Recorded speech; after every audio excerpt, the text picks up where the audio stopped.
TechTimeRadio.com. Ladies, have you been led astray? Did you diddle where maybe you shouldn't have dabbled? Have you been unfaithful to your husband, wife, partner, main squeeze? Well, there's a judgment-free podcast just for you. Raw Truth, Stories of Female Infidelity, hosted by Rebecca Adams, tells the stories of these women from their perspective, anonymously and without judgment. I met the first man I had an emotional affair with online. He was far away, but he provided me with all of the emotional validation that my marriage was lacking. The first time we talked, he showed an interest in me as a person. It was refreshing. If you need to come clean, get it off your chest, confess your sins with no Hail Marys required, then Raw Truth, Stories of Female Infidelity is the podcast for you. And remember, it's completely anonymous and judgment-free. Raw Truth, Stories of Female Infidelity is available wherever you listen to podcasts. Subscribe today.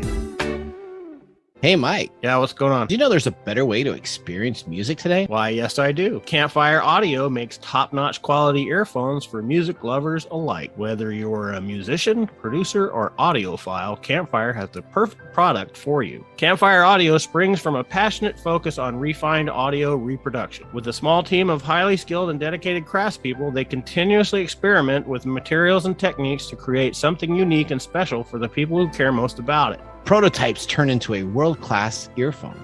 Each model in their earphone line is designed and assembled by hand in Portland, Oregon's workshop. Their earphones are second to none in performance and finish. With their new plastic models, Satsuma and Honeydew, Campfire Audio has designed a day-to-day earphone for the audiophile on the go. Let's not forget its flagship model, Andromeda, an award-winning industry standard. Rest assured that when you purchase a Campfire Audio earphone, you're the proud owner of a world-class product from a company that is confidently standing behind everything it creates. That's right. Check out campfireaudio.com for all your high-end earphone needs. That's Campfire Audio, CampfireAudio.com for all your high-end earphone needs. I'm doing that immediately. Hey, Mike. Yeah, what's going on? Guess what? Our favorite sponsor is back. Oh, it's the puzzle dude from Unidragon. Hey, you know, everyone faces a problem. What gift to choose? What to give a friend or parent? How about that wife or husband? Or what about that child or even that colleague at work? I know what you need to get them. What's that? Wooden puzzle. Wooden puzzles like Unidragon solve this problem. Get the owl. Why do people love Unidragon puzzles? Because each piece has a unique shape. Mike, do you know that Unidragon now has nature puzzles? All right, we need more owls. Now they're small, medium, king size, and royal size, so you can get 7 times bigger than the standard puzzle. So if you want to get upgraded in your puzzles, now's the time to go to Unidragon.com. Again, that's Unidragon.com. Don't be fooled by other imitation puzzle makers. Only get your true puzzle from Unidragon.com. They're the best, and they're the world's leader in wooden puzzles. Tech Time listeners, use promo code DRAGONTECH. Again, that's DRAGONTECH for a 10% discount code. They're no longer 3 sizes, Mike. Guess how many there are now? They're 4 sizes. That's right. They're 4 sizes. Make sure to visit techtimeradio.com/sponsors and click on the Order Now button to go directly to Unidragon. Our #1 sponsor says thank you. That's awesome. We need more owls. Coming to you from the shores of the Pacific Northwest, keeping you up to date on technology, while enjoying a little whiskey on the side, with leading-edge topics, along with special guests, to navigate technology in a segmented, stylized radio program. The information that will make you go, Pull up a seat, raise a glass with our hosts, as we spend the next hour talking about technology for the common person. Welcome to Tech Time Radio with Nathan Mumm. Welcome to Tech Time Radio with Nathan Mumm. The show that makes you go, technology news of the week. The show for the everyday common person with insightful segments on subjects weeks ahead of the mainstream media. Wow, I haven't been even drinking a little bit. So phonics work for you, didn't it? There you go. I'm Nathan Mumm. Welcome to our live stream show. If you are watching us on YouTube, on twitch.tv, on Facebook, you can be watching us live only Saturdays from 4 to 6 p.m. Because if you're watching us Monday, Tuesday, Wednesday, Thursday, Friday, Saturday, not 4 to 6, And Sunday, you're catching a rebroadcast. And to find out more information about our show, if you're listening to a rebroadcast, you can go and visit us at TechTimeRadio.com. Again, that's TechTimeRadio.com. And make sure you're up to date with all the latest information. Brought to you by Captain Obvious. That's right. Somebody's got to say that line right now. That's right. So you know what? Mr. Gourdet is at home again. So this is week 2 of his COVID-19, what do you want to say?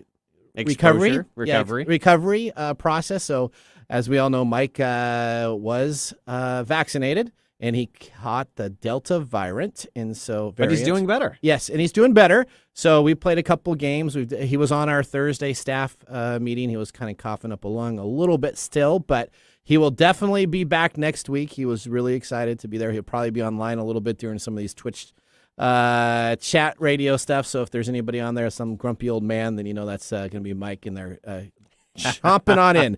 We're a 2-hour technology show. We got so much stuff to cover today. If you look at our set, it's a little different today. You know what? We got a special segment that our staff was thinking it would be very good to talk about. So I used to work at Microsoft in the 90s, and so we are going to do a 3-part segment. Part 1 is this week. Part 2 will be next week, and then part 3 the week after. That is about Microsoft in the 90s. You know, they make TV shows about tech companies in the 90s. They do, and those are kind of a big deal. So we're going to do a little bit of what was going on at that time, and then you're going to hear a lot of Nathan's little nuggets of how he worked there, what he did. So it'll either be really a huge hit, and everybody will think it's fantastic, or it'll be a huge bomb, and then we'll be in trouble. So we only have 3 weeks of it, though, so if it's a horrible thing, then then it's a mini-series, right? Limited series. It's a limited series. That is correct. Yeah. It's like, you know, those Netflix type of deals that you go through, and you'll say, like, limited edition. So this is limited edition, but yet you can watch it on the internet forever after we post it, so I guess it's not that limited. All right. Well, just like Netflix. That's right. On our first hour, we have a couple segments. We got what are big tech companies doing going back to work? Is it becoming a normal process? Or are they delaying it? And a special segment we call Back to the Office. So it'll Back to the Future, Back to the Office. We're going to be talking about Amazon, Microsoft, Google, and Facebook and what they're planning to do for their employees. We also then are going to be talking about Microsoft back in the 90s. As I talked about, we got some older floppy disks, a lot of floppy disk stuff here. So I brought in floppy disks. And do you know what these are right here? These are... What is that? This is 300 spectacular sound effects on CDs.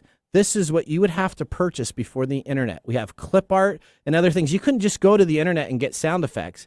You had to purchase these, load them on your computers at home, and then have those sound effects for what you needed to take care of for any video editing or anything that you did. So very different type of era. We're going to be talking a lot about 5 1/4 floppy disks. We're going to be talking about double density size 3.5 floppy disks and a lot of different unique items. No zip disks here, though. No zip disks. No zip disks came in the 90s. They were pretty popular. I actually have some at home, so that's probably we're only going to 1995.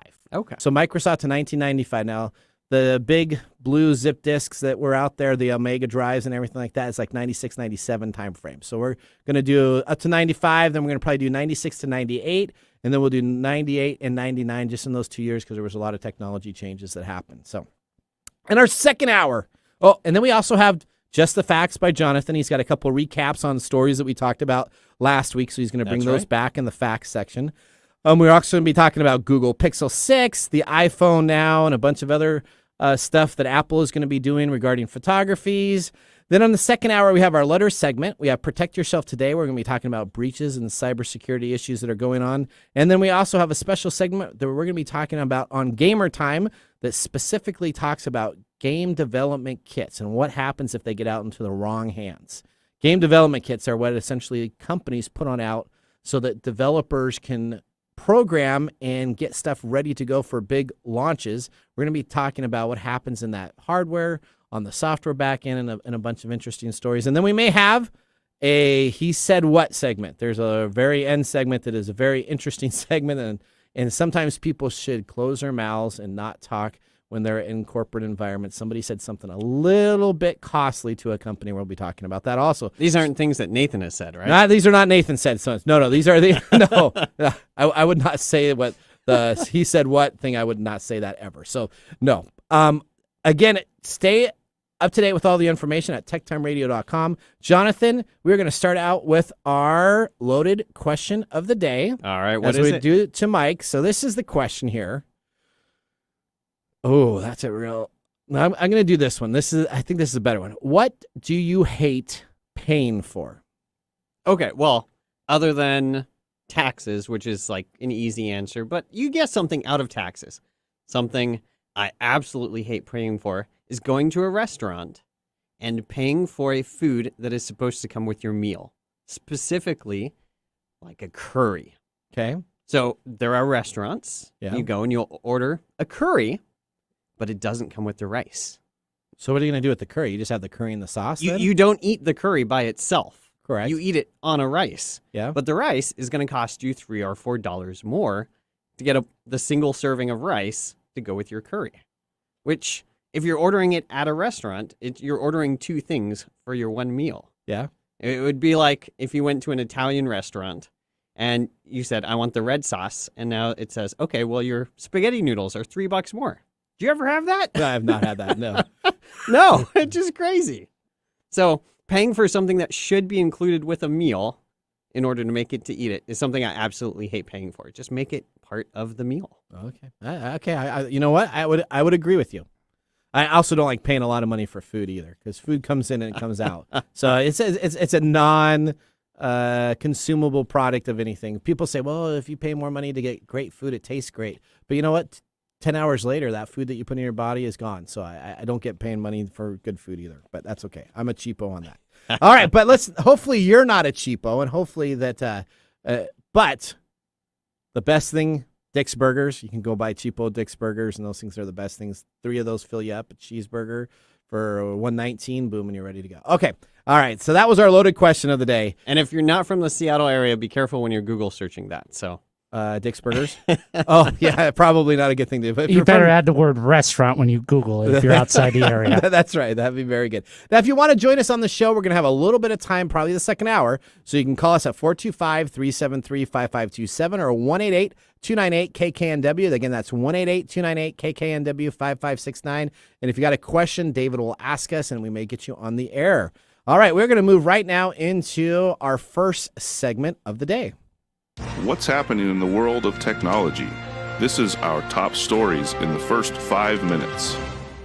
All right, our top story number 1. The Google Pixel 6 is official. it is. I've got a 4A right here. Do you like the Google Pixel? I mean, the Samsung and Google Pixels are the 2 Android phones to really have. They right? are. I mean, if you're going to do the top one, flagship Android phones. yeah, you're going to have one of those, and you're going to be in pretty good shape. I loved my Pixel 2. My Pixel 2 that I had, a Google Pixel 2, and I've had Samsung phones because I carry 2 phones, right? I carry an iPhone and I carry an Android phone just so I can make sure I know how each of them are working. And one's business and one's a little bit more for personal. Yep. But essentially there was lots of leaks that were happening online, so Google just decided they're going to come on out with it. Google has admitted, though, that the Pixel 6 Pro will have an expensive price tag, with estimates of $999 is what they're throwing out there just to be safe. So maybe more. Which is the price of any new iPhone. It is. So it's not hugely different, but a lot of Android phones, when people think of Android phones, they normally think of that $499, $599 price point that you'd pay, not the $999, but it's going to be expensive. Now, it comes with a brand new chip called the Tensor that is designed to provide the Pixel 6 with a bunch of AI powers. So this is pretty interesting. The Google's 6 killer option is that it's going to have the ability to take photos real time and fix blurriness. So let's say you take a picture of a child. Yep. The face is blurry. The kid's always running. Yeah, so you never get a clear picture. So you never get it will actually have the AI that as you take that picture, it will slow it down. It will actually re-image it. So when you look at it a half a second later, it will come on out as a clear picture. Which would be pretty huge because my 4A doesn't do that. It doesn't. And I get a blurry kid every other photo. Even the Apple products still. If your kid's moving, you're still going to get a blurry picture. It also has the ability to do real-time translation. So this is something that the Olympics was having with the text-to-speech aspects right now. So if you're over at the Olympics, when we talked about it 2 weeks ago, so you weren't on the show here, Mike was there, but they have real-time, essentially, the communicators you'd think of for Star Trek, right? So you're talking in there and you can hear it in a different language. It's like a half a second delay at the Olympics. I can speak in my Nathan version of English, And then the other person's going to hear it in Japanese. They'll hear it in a native language. This AI also is supposed to be able to do speech to text real time or with a slight delay is what they're saying. So you probably can't do it exactly real time. But it has the ability also to correct and edit words on the keyboard even when you're speaking and typing. So you could be talking, and if I want to type it at the same time within the app itself, I could be texting and typing at the same time. So Pixel it's hard 6, enough to type and talk at the same time. Well, Anyway. I don't know how the people do the splits. I see all these kids nowadays where they turn their phones and it's like a split keyboard that they're typing on. So you have the half. Oh, the yeah. word. One for each thumb. Oh, yeah. I'm still. Give me back the original BlackBerry. You need your device. BlackBerry My back. I could type on that. I could do like 60 words per minute on the BlackBerry. So if they ever do come back, I would be the first to jump in line and grab one of those. I tell you, those mechanical keyboards were phenomenal. All right, story number 2. We're going to go right into Apple. Apple plans to scan U.S. iPhones for child abuse imagery. And I've got some audio here from one of our correspondents. Apple is planning to scan iPhones here in the United States for images of child abuse. Apple says it'll use a tool called Neural Match. It detects known images of child sexual abuse without decrypting people's messages. This move is drawing applause from child protection groups, but some security researchers say they're concerned that the system could be misused by governments looking to spy on people who might be dissidents or protesters. This is a big thing. So I'm going to be I got to be careful what I say. And this is going to be controversial. It is very controversial. Is it good that we're now having a device scan our photos and then reporting back? Now, child abusers shouldn't exist, right? So they're bad people. Let's absolutely say that that's horrible. Absolutely. Anybody that's doing any of those child porn things or any of that type of stuff, all those people, they rot in jail forever. Yeah, they're taking up my oxygen on the earth. If they disappear, I'd be okay. But you're going to have a company now going through your photos and making a determination. What if I dressed up for Halloween and I got a beat up face and my kid's all dressed up to be beat up and we look like we just were in a boxing match or something like that? Is that going to get flagged? Is that the possibility? What happens if my kid just fell down and he got all bruised up? Is that going to get flagged? Well, there is a stored database that they're getting from the government of their known image base that they're trying to match against to track the kids that might have already photos that are in this database. So the potential of a flagging, they say, is very rare. Okay. And it's human reviewed anyway, so that they won't take an automated action on this. It's all human reviewed before any action gets taken. Which is nice. So it's not like a Facebook deal where they'll just ban you. They'll just ban you or think you're doing something automated wise, and then it takes weeks to get back to you. Okay, story number 3, quickly, because we're out of time there. Thank you, David. Virginia Galactic tickets, Virgin. Sorry, did I say Virginia? I did. Yeah. Virgin Galactic tickets on sale once again, starting for $450K to go to space. Oh, I can purchase it next week then. So Richard Branson's Aerospace and Space Travel Company is essentially opening up tickets again for the Spaceship Two vehicle. The cheapest ticket, of course, is that just under $500,000. Right. So the announcements followed up that the Unity 22 was such a success, that's where he went up to on his flight, that they're now going to do it on the Unity 23, so you can buy tickets for that. Now, the Unity 23 is slated to go to space, which I don't know if it's really space. It's out of orbit. So I think he kind of fudges. I think some of these other billionaires really go to space, but I think Virgin is a little bit on the gray area. Is that really space? It's the atmosphere. I get it. But they're going to be going up with a spaceport in New Mexico. The flight will also be a partnership with the Italian Air Force. So would you pay $500,000 to go to orbit? I wouldn't say space, but to go to orbit. I mean, if I had $500,000 to weigh, I would consider all of my space options of the tickets available. Okay. All right. And then I would never do that. You're talking about spending what do you hate paying for? I would not pay $500,000 to go to the orbit or space. I don't think it would be any different than there's still plenty of people out there. Yeah, there's a lot of people that would make those decisions. All right, well, that's not for me. So we are going to head on out here to a commercial break. During that time, we're going to be sipping our whiskey. I'm really excited about this whiskey. I know that my co-host here, Jonathan Munn, may not be as excited about it, but I'm sure that we will get all of that after this commercial break.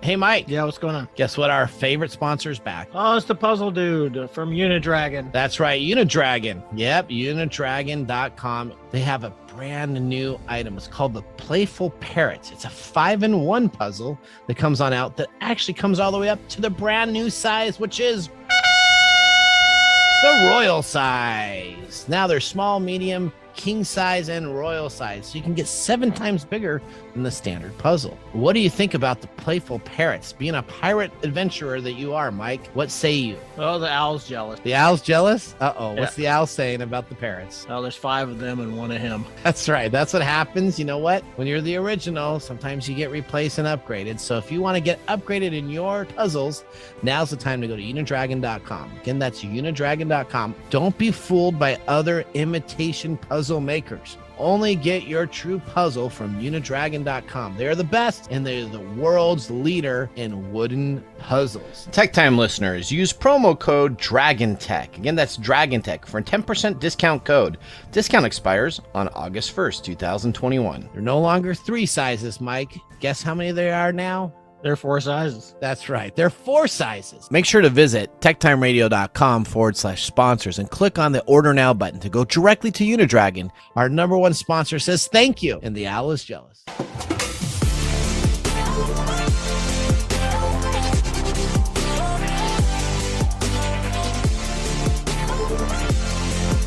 All right. Welcome back to Tech Time Radio. I am your host, Nathan Mum. We got... Cool, I really like the owl. That's Mike right. likes the owl. Mike likes the owl. That's all right. So I just tell you, if you want to jump on twitch.tv right now and talk to the owl lover himself, there's a grumpy old guy gaming that's on there right now, and I absolutely know that's Mr. Mike Gorday. So if you want to talk to him off the air about what's going on the air, this is your chance to go to twitch.tv/Tech Time Radio, and you can talk to him one-on-one. Mike, hopefully we'll see you here next week and get well. But we are now going to move into our next segment immediately coming right on up here. Welcome to Technology Insider. We get the information directly from the source. All right, so directly from the source, the news and information, we're going to be talking about a great story coming on up here that is about companies going back to work. But before that, we have our Warrior Sugar Baby Bourbon, 80 proof, $20. This is a value bottle. Look at that bottle for $20. It's made here in the Pacific Northwest. It's an aged bourbon. It's got brown sugar, cinnamon, packed with flavors, depth, and colors with a long-lasting finish. And what do you think, Jonathan? Well, the nose definitely brings out that brown sugar sort of caramel smell straight out. It's a little light on the cinnamon. Okay. And it's definitely a sugared bourbon. So. You know what? I'm not going to give it a thumbs up yet, but I love this type of, this is my type of sipping bourbon, I'll tell you. I like brown sugar bourbon, and so I go through that, and this is, I think, a step up, because I love that. This would be a step up compared to what I like my brown sugar bourbon. This is one of my top in the shelf so far, so I'm very much liking it. All right, so let's see how it does on the consecutive sips here. We'll see if it gets a little bit. It says it's supposed to be served chilled. It does. And we don't have it quite chilled 100%. So we maybe are losing it, but I'm still okay with it. All right, so let's go to our Technology Insider. Amazon office workers now won't return until 2022. The previous plan had workers returning in September for Amazon's corporate offices. They are going to be returning to their offices anytime between January, February, and March of next year. The mark delays around 4 months, as the company previously planned had employees returning on September 7th, 2021. Amazon also released updates returning to the office procedures for its employees in June, and it says that they have to wear masks if they're not fully vaccinated.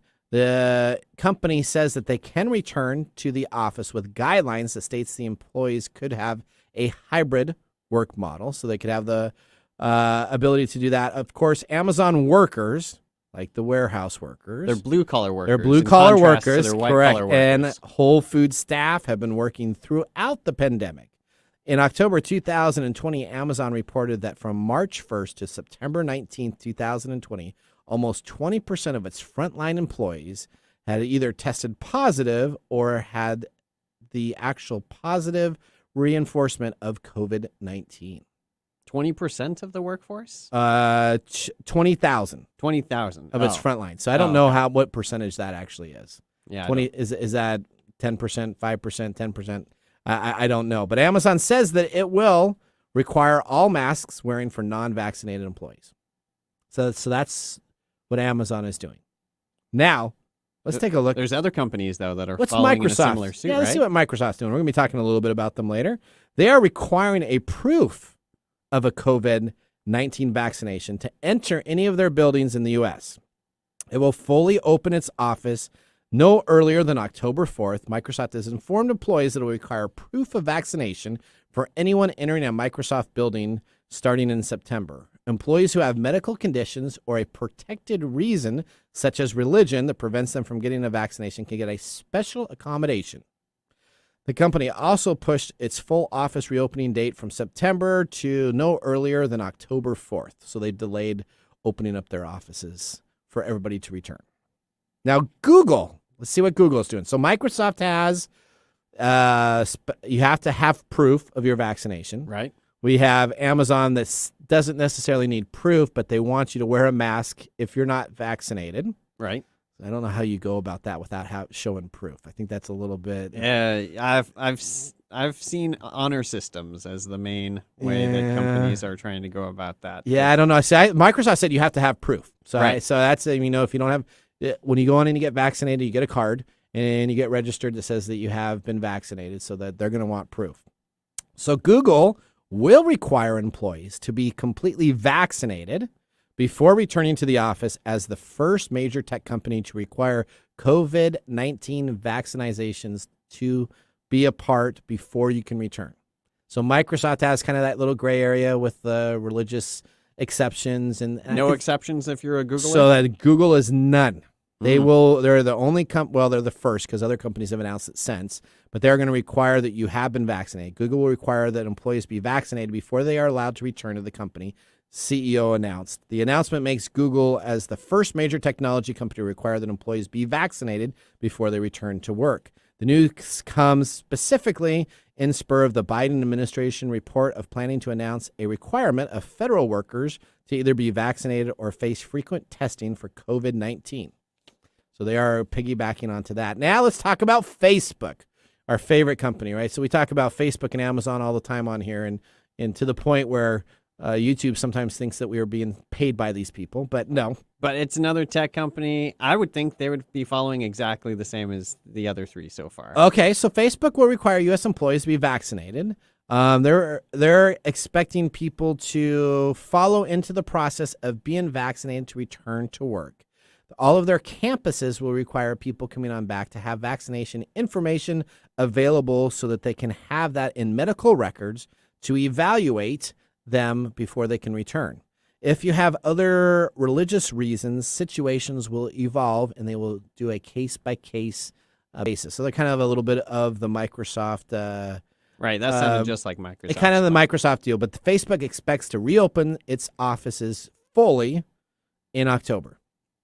That's pretty ambitious. So they're going to go on back even with the Delta variant. So that is your update on the large technology companies and their current vaccination policies for returning to work. Now, your work, you work for a major, I won't say the name of it, but you work for a major marketing company. Is that the best way? Or consulting? Professional services company. Professional services company in the Seattle market. So what is your guys' take on when you guys are returning to work? Well, I'm not an official spokesperson for the company, so Okay. I'm not allowed to say anything like that. Okay. So is that sooner than later, do you think? But like all of these other companies, it's evolving all the time. With the Delta variant and with vaccination numbers of the employees, like all of those factors and state-by-state regulations that are changing, companies are having, if you're a large technology company with a presence in more than one state, you have multiple laws and jurisdictions that you have to be under for your employees and what they're required to do by law for the areas that they're working in. So the HR teams have been really busy this last 2 years. They sure have been. You know what? Sometimes I always said, what does HR do? I don't think in the last 2+ years you'd say, what does HR do now? I mean, No. they got a lot of work to do, and it's always changing. Right. So even with all of these guidelines here in these states, Yep. If half of this happens as they've announced so far, I would be surprised, just because of things have changed so much. The company I work for, we follow like the CDC guidelines. So that just they made it really simple, just whatever the CDC says. And so sometimes it changes a little bit. The CDC sometimes says you wear a mask, sometimes you say don't. But you know what all of these companies want? What do they want? Profits. They do. They want a higher stock price. And it's very interesting because all of them say that they're really excited to have the remote workforce. If you look at all of these 4 companies, Facebook, Microsoft, Amazon, what was the other one? Google.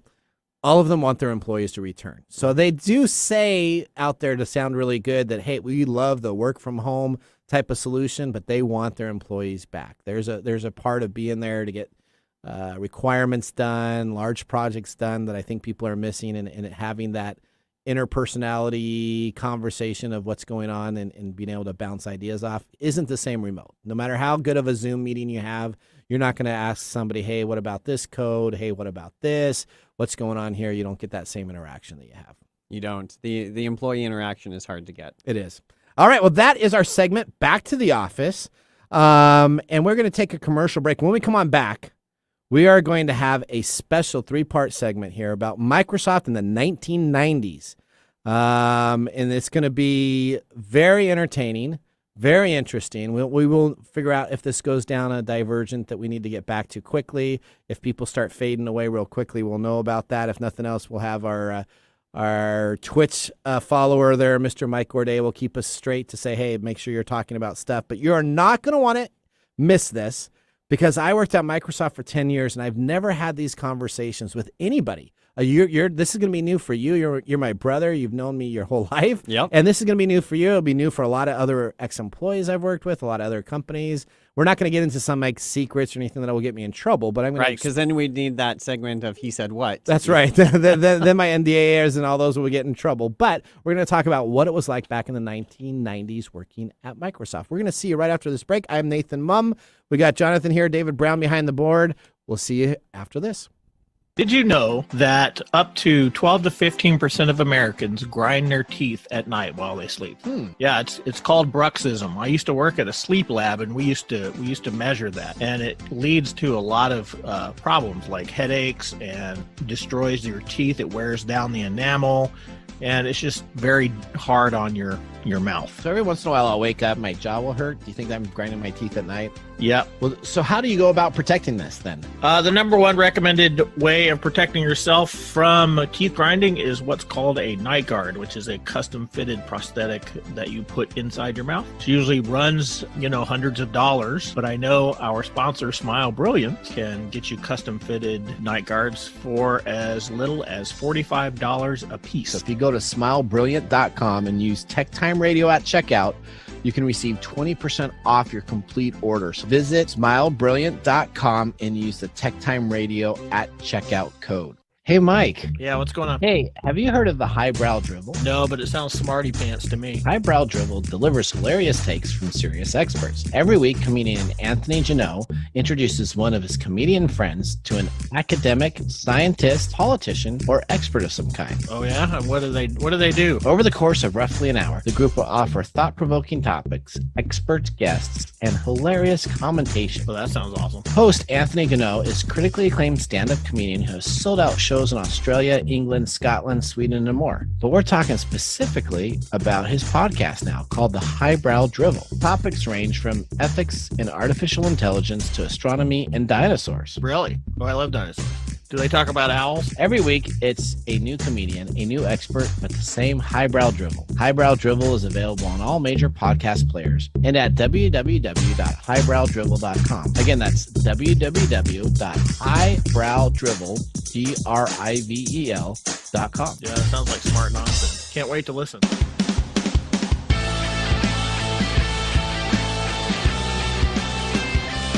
Welcome back to Tech Time Radio with Nathan Mumm. We just had some more of our Warrior Sugar Baby Bourbon, 80 proof, $20. And you know what? It is getting better and better and better as the day goes along. This is phenomenal. What is your take on it, Jonathan? So with the additional sips here, like we've mentioned in the last episode, We have different palettes. We have a different palate. We do. I'm- Mine's good, and yours is a little bit crazy. But yeah, okay, and so I get I'll you. drink a rye whiskey straight. Yeah. And this here seems maybe more something that I might mix with rather than sip straight. So you'd mix this with like an old fashioned and other syrup, or what would you mix this with? Well, anything that you would use like your brown sugar bourbon for, it's got that similar ingredient that you could swap this in. Is this better than Fireball? Because we were trying to compare it, and I said, well, it's like Fireball, brown sugar bourbon. Would you rather have this than a Fireball mix? So Fireball goes really heavy on the cinnamon. It does. This does not. This sticks more to the brown sugar, even though they've got a hint of cinnamon in here. Yep. It's really more based about the brown sugar than the cinnamon. I'll tell you, for $20 a bottle, this is just replacing my brown sugar bourbons that I used to have all the time. All right. Well, we are going to have a special segment. We're going to start it out here, and it's a 3-part series. Microsoft in the 1990s. Watch as Windows integrates Lotus 123 with Miami Vice. Now we can take this Ferrari and paste it right into Windows Right. Now, how much do you think Microsoft Windows is worth? Don't answer. Wait until you see Windows Right and Windows Paint, and then listen to what else you get at no extra charge. The MS-DOS Executive, an appointment calendar, a card file, a notepad, a clock, a control panel, a terminal, a print spooler, RAM driver, and, can you believe it, Reversi. That's right, all these features in Reversi, all for just $99. It's an incredible value, but it's true. Welcome to the special Microsoft segment. All right. That was our Steve Ballmer selling Microsoft Windows that comes with a clock, comes with a calendar. And Reversi. And Reversi was the big deal at the end there. It comes with Reversi. He said that twice. Nobody remembers Writer? Microsoft Reversi. Oh, what are you talking about? Oh, yes, they do. No. What are you talking about? They all. So then we went to Minesweeper. That's Minesweeper is the upgraded version of Reversi. Reversi was the first game that you played. Sure. And then it was followed by Solitaire. Yes, that's what people remember. That's what you remember, the cards falling down and bouncing, and you'd be like, yeah, only if you beat the game, though. Oh, that's right. Well, I did pretty well on that, so I would do it. But I would also not use the same rules because you could change the rules. You could flip one card over and you could do it unlimited times. So right. that would give you the ability. All right. Well, welcome to our Microsoft segment. We're going to be talking about Landman, token rings. We're going to be talking about Windows for Workgroups and Xenix Mail. All of these things were available at Microsoft in the early 1990s. Now, my life right out of college started working at a company. I didn't finish college. Still this day, I'm trying to finish college.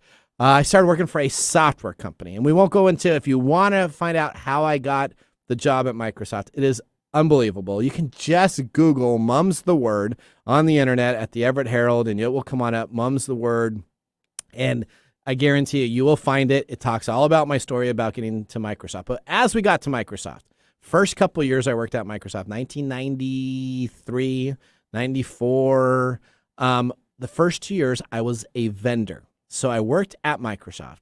So you weren't a blue badge? I was not a blue badge. That is the signification that says that you're a Microsoft employee. I turned to be a Microsoft blue badge at the beginning of 1995. So I started out as a vendor.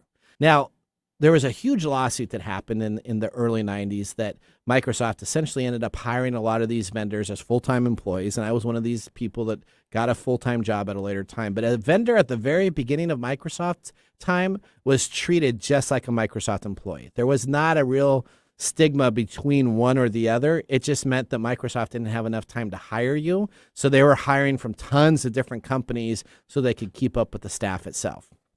So let's talk about it. In May 22nd, 1990, Microsoft launched Windows 3.0, and that's what you heard that commercial from Steve Ballmer as a part of our opening segment. So that was it. Windows was replacing OS 2 at Microsoft, and that was a big deal because IBM had OS 2. Microsoft spent a lot of time writing some applications for it, and all of a sudden what happened is there was a big memo that was sent out on May 16th, 1991. Bill Gates sent out a memo that said OS 2 partnership is over and that Microsoft would create its own platform on Windows and Windows NT kernel. So Windows NT is a completely different aspect, and we'll talk a little bit about it today.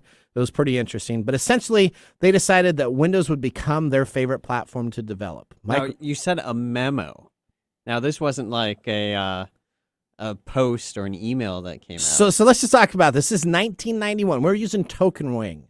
We are using Xenix Mail. We are using a terminal service to get mail back and forth. No one would read their email. Essentially, what would happen if you wanted to communicate with somebody at Microsoft, they had these things called the mail copy room. And in there, they had slots of everybody's name. And what you would do is you would put and print out something that you'd want to send it to somebody, put it in a manila envelope, put it into an outgoing bin with whoever they were at what office they were located at that you would find on the Xenix Mail directory. And it would send them over a memo so they could open it up and read it and then respond back to you. So it was all done in the very early 1990s movies, the early 1985 movies where you see that person working in the mail copy room and he's moving things back and forth. That is how Microsoft got its mail back and forth at the company. Leading tech companies still using paper. So it was using paper. Well, at the time, okay, we didn't have the internet, right? So this is 1990, right? So we were working for Windows for Workgroups was the big deal. We were coming up with removing X&S protocol on Microsoft Campus, which was a very nice protocol that you could use within the network itself. We were launching an IP protocol, which was brand new. So TCP/IP was a brand new protocol. We were putting in 10-100 network cards into people's PCs. And what were we doing? As a tech, I started out my very first job working at PC Install. So PC Install was building 24 on the Microsoft campus. So this Microsoft main campus were buildings 1 through 8. But guess what building that was never existed? Building 7. So if anybody was ever new, they would tell you to go deliver something to Building 7, which was never built. And so that was the initiation. Go to Building 7 and get your skyhooks. Yeah, so my first week, I had a couple deliveries to Building 7, and I drove around, and I couldn't find where Building 7 was. And I went back to my boss, and they're all cracking a joke and said, "Oh, welcome to Microsoft." I was, okay. So PC Install, we would get the new machines that were being distributed to every new employee. So if you had a new employee that was joining the company, vendor or Microsoft employee, we would set up that machine.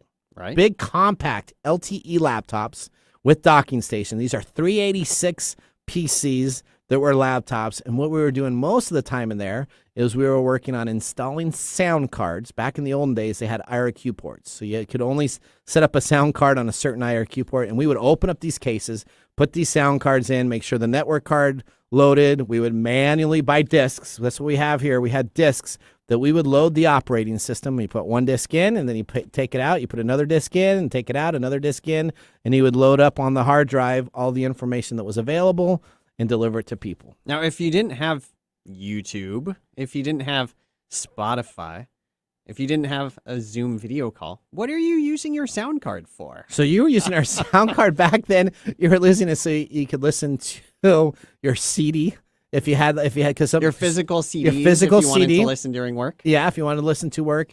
And because Microsoft was really on the cutting edge at the time, they were developing some CD stuff like Encarta and some of these other type of applications that were starting to get audio and video embedded into the components. So it was a really big deal to have a sound. And it was all the Sound Blaster card. Let me just tell you, if you're Sound Blaster and Turtle Beach, those were the two cards that we would install into every single machine that was there. All right, so as we went down into 1992, Microsoft then released Windows 3.1.1 and for workgroups, and that was it. This was the big operating system. This was the one that worked really well. You have Windows. You then had the ability to have your mail, which was still Xenix Mail, and it was moving to Microsoft Mail at the time. It was Microsoft Mail 32. And you could then now start reading email on your desktop client back and forth, and that was revolutionary. Now, if you're still not really in the internet era, yep, is it really email here?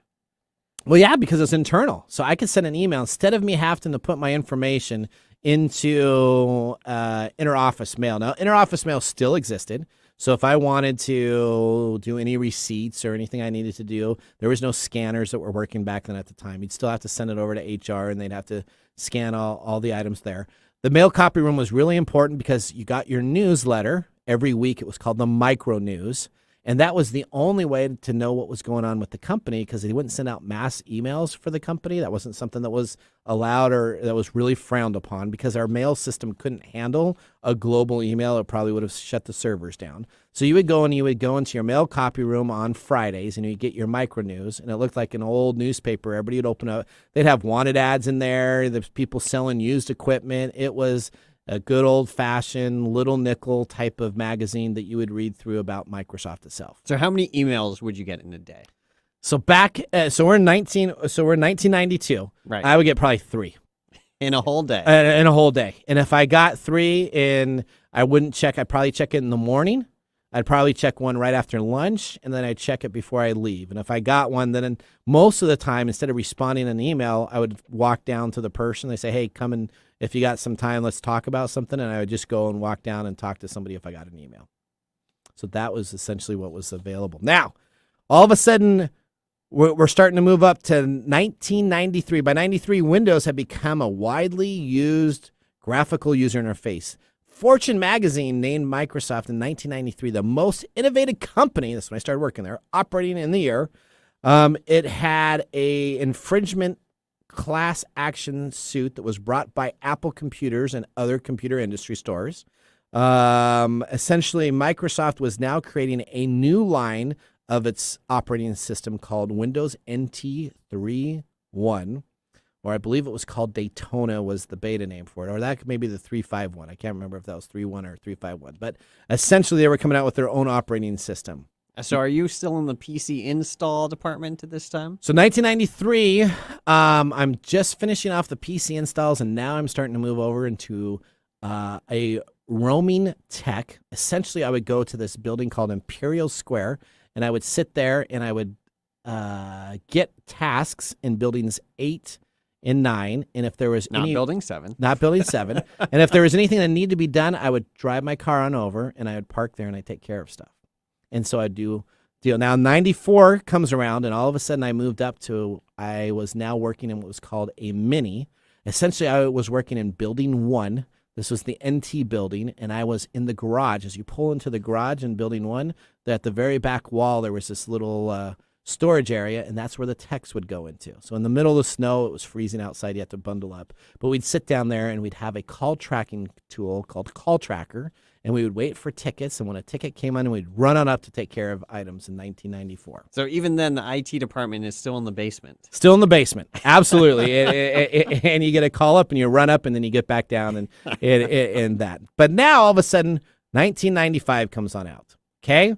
Microsoft Bob, a graphical user interface, comes on out in 1995. Oh, that was huge. That was big. It sucked. All right, the interface was discontinued in 1996 by poor sales, but essentially we have the release on August 24th, 1995. Microsoft releases Windows 95, and Nathan is now moving up into the area, and he has just been offered a Microsoft Blue Badge to work in a group called SSG.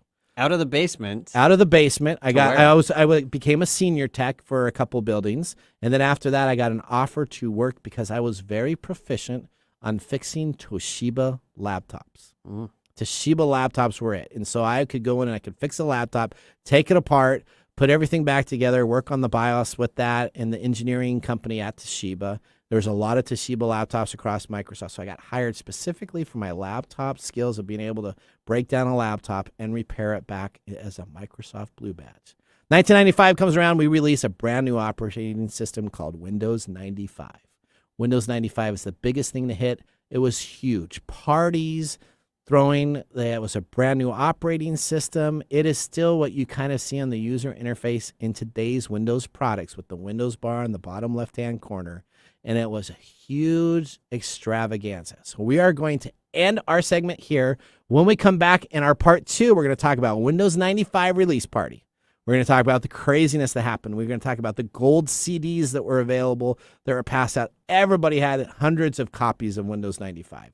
You get them for free. They were all available. We're going to be talking about 96, 97, and 98. Well, 96 probably. 95 and 96. Maybe a little bit of 1997. I branch off into a unique job. It's called Executive support services. We'll talk a little bit about that. Not tons I can talk about, but I can talk about some aspects that we talked about. And that's part 2 coming That's next part 2 episode. coming up on the next episode. And then after that, we have my Xbox original stuff that we'll be talking about too. So thank you for joining us in this segment. Hopefully you enjoyed our Microsoft segment. We're going to take a break. When we come on back, we have Jonathan's Just the Facts moment. We have our pick of the day. I'm Nathan Mumm. We got Jonathan Mumm here, my brother, that's been joining us, and David Brown behind the board. We'll see you after this commercial break. Hey, Mike, as a business owner, why do we form an LLC or a corporation? Well, that's pretty simple. We want to protect ourselves personally from the liability of the company. That's right, Mike. The very next thing we should be doing as business owners is protecting ourselves personally from the finances of the company. Right. Yeah, that's why you want to get help, and you can get help from the Business Doctor, which was founded by Dr. Glenn Smith, PhD in Business Management, Accounting, and Finance. Schedule your free business evaluation and consultation at thebusinessdoctor.us. Enroll in the Rapid Business Credit Builder program and get up to 100K business credit under the company's EIN and the DUNS number in less than 6 months. The DUNS number is really important for your rating on when you purchase other items from other businesses, never having to use personal credit ever again. That's thebusinessdoctor.us or call 866-383-1030. Again, that's 866-383-1030 or thebusinessdoctor.us. Visit the Business Doctor today. Hey, Mike. Yeah, what's going on? So I just found out that 4.4 million people started business last year in the U.S. alone. Yeah, I know. I was one of them. And I bet a whole bunch of those were e-commerce businesses. That's right. A lot of them are growing so quickly now that they can't keep up with orders. This happened to someone I know. They started a business on Etsy, then they moved to Amazon, and they're crushing it, and they make stickers. Pretty soon, they had too much inventory in their house. They were packing everything themselves, printing, postage, going to the post office all the time, and they actually ended up spending more time with the labor work than they did producing stickers. Yeah, it's a big waste of time if you're running your own business. Absolutely. But I do have good news. You don't have to ship your own orders if you run an online store. Fulfill Right can take care of your order fulfillment for you, saving you time, money, and stress. That means more time doing what you love. Really, delegating grunt work like shipping to someone you can trust is a secret to business success. Fulfill Right is the most trusted name in order fulfillment. The reviews back the statement up too. Fulfill Right has 5 stars on Shopify, Google reviews, and Trustpilot from over 100 businesses, just like your buddies. Yep. Wow. I'm going to go to fulfillright.com right now, and I'm going to ask for a quote, but I'm going to use the special TechTime link, which is fulfillright.com/TechTime. That's fulfillright.com/TechTime. They're offering $100 off new signups for TechTime listeners. You get a lot when you sign up from these guys. Service includes same-day shipping, real-time order and inventory tracking, dedicated customer service, and volume-based discount. That sounds like a great way to get your time back if your business is really taking off. To learn more about how Fulfill Right can grow your business, go to fulfillright.com/TechTime for $100 off when you sign up. I'm signing up today. Just the facts, man.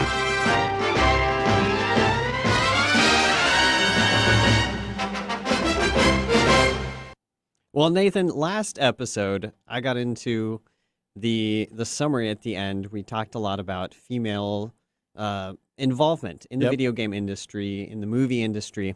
And this is a bit of a follow-up to last week in that we talked about Blizzard Entertainment and the lawsuit that California has charged Activision Blizzard with because of the discrimination against females alleged and the other allegations that have gone on. Well, this past week, Blizzard's CEO stepped down.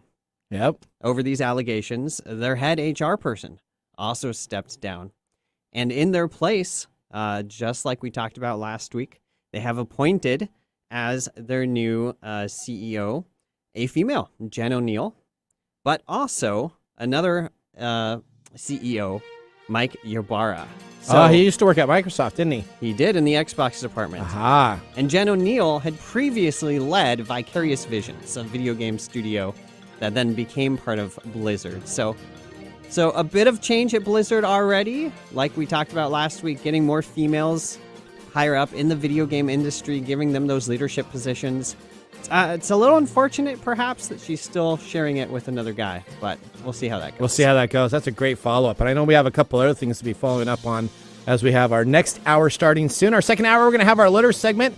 We have our Protect Yourself Today, talking about cyber breaches, identity attacks, theft across the world. We also have a game development kit story on our Gamer Time, and a segment said, He Said What? Now it's our pick of the day.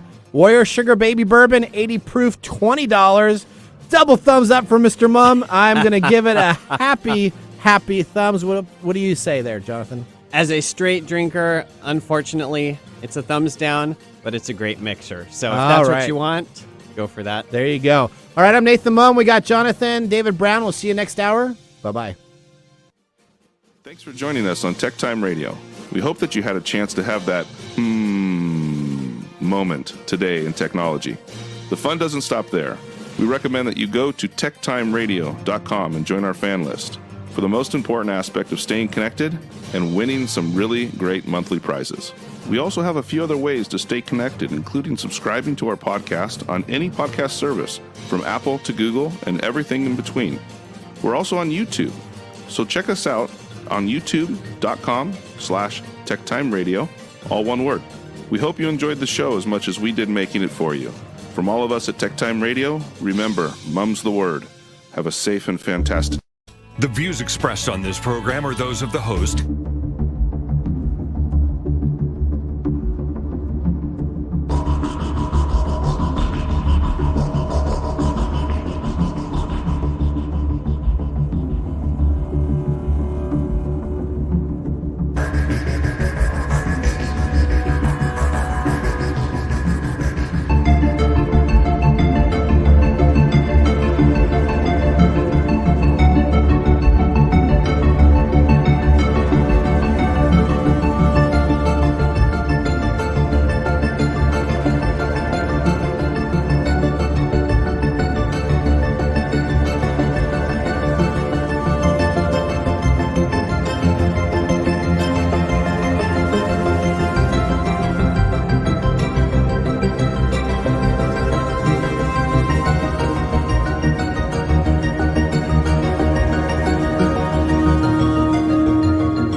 what's up, Mike? You're a big energy drink guy, right? Yeah, I only have one, if not two energy drinks a day. You know that stuff is overloaded with sugar and ingredients you don't even know how to pronounce. Yeah, I do. Have you ever thought of having something that's a little bit more healthy? Well, you know what? I need something with a little bit of caffeine kick because that's why I use the energy drinks. Well, you might want to try something else. Try Focus. It's a sparkling water with a spark. Focus is a delicious, health-conscious, thoughtfully caffeinated sparkling water. It's infused with a boost of natural tea caffeine and the balance of L-theanine. You get the clean energy you want without the sugar, calories, or crash. Wow, that sounds really interesting. And they have a wide range of flavors, including blood orange, mixed berry, cherry cola. Cherry cola? Yeah, crisp apple, root beer, grapefruit. I like root beer. Yuzu and lime, cucumber and peach. Ooh, where can I get some, Mike? Go to www.drinkfocus.com. That's www.drinkfocus.com. And if you use our code TechTime at checkout, you will get 20% off. 20% off? Wow. Yeah. Can't wait, can you? I'm going to go buy one of these today. Hey, Mike. Yeah, what's going on? Guess what? Our favorite sponsor's back. Oh, it's the puzzle dude from Unidragon. Hey, you know, everyone faces a problem. What gift to choose? What to give a friend or parent? How about that wife or husband? Or what about that child or even that colleague at work? I know what you need to get them. What's that? Wooden puzzle. Wooden puzzles like Unidragon solve this problem. Get the owl. Why do people love Unidragon puzzles? Because each piece has a unique shape. Mike, do you know that Unidragon now has nature puzzles? All right, we need more owls. Now they're small, medium, king size, and royal size. So you can get 7 times bigger than the standard puzzle. So if you want to get upgraded in your puzzles, now's the time to go to unidragon.com. Again, that's unidragon.com. Don't be fooled by other imitation puzzle makers. Only get your true puzzle from unidragon.com. They're the best, and they're the world's leader in wooden puzzles. Tech Time listeners, use promo code DRAGONTECH. Again, that's DRAGONTECH for a 10% discount code. They're no longer 3 sizes, Mike. Guess how many there are now? They're 4 sizes. That's right. They're 4 sizes. Make sure to visit techtimeradio.com/sponsors and click on the Order Now button to go directly to Unidragon. Our #1 sponsor says thank you. That's awesome. We need more owls. Coming to you from the shores of the Pacific Northwest, keeping you up to date on technology while enjoying a little whiskey on the side, with leading-edge topics along with special guests to navigate technology in a segmented, stylized radio program. The information that will make you go, Pull up a seat, raise a glass with our hosts as we spend the next hour talking about technology for the common person. Welcome to Tech Time Radio with Nathan Mum. Welcome to Tech Time Radio with Nathan Mum. I am your host, Nathan Mum. We have Mr. Gourdet, Mike Gourdet, not joining us today. He is at home with COVID-19, but we have Jonathan Mum, my brother, my sibling, my better half, joining us on the show today as a co-host. I think your wife would take offense to that better half statement. Yeah, maybe that's correct. And then we got David Brown behind the board. David? Yes, I am still here, folks. That's right. He did a great job of getting us through that first hour because we always run out of time. I'll tell you, there's so much to talk about and not enough time in the day. All right, if you'd love to be a part of our show, you can call us at 425-373-5527 or 188-298-KKNW, which is 5569. If you have any technology question, call us today, and we will get you on the air during this hour. That's my promise that I'll do. If you got a technology question, Jonathan and I can take a swipe at it. Now, if you're watching us on Saturdays from 4 to 6 p.m. on twitch.tv, at youtube.com/TechTime Radio, at facebook.com/TechTime Radio, or at our KKNW live stream that is available, then you're watching us live. But if you're watching us on a Monday, Tuesday, Wednesday, Thursday, Friday, Saturday, not 4 to 6, and Sunday, guess what? You got a rebroadcast. So go to techtimeradio.com to stay up on all of the latest information and news. Tech Time Radio is a weekly 2-hour show that talks about current technology in a segmented, stylized process. Now you can take a look. We still have some leftovers from our first segment. If you didn't catch our first segment, we had a flashback to 1990. Let me just tell you, Jonathan, These are let me show you these. These are old video games that your brother used to play. They sure are old. Now, and you know that I loved basketball, right? So You still do. I still do. That's right. I just love basketball. But let me show you how these games used to be played. This is a game disc and a team data disc. So you load the game disc up. Yep. It would load into RAM on the old PCs. Now let's take a look at what operating system you needed to run for this, because that was important back in the day. You needed to have an IBM PC XT80 or a Tandy 1000, Trash 1000, and you needed to have DOS version 2.1 or more.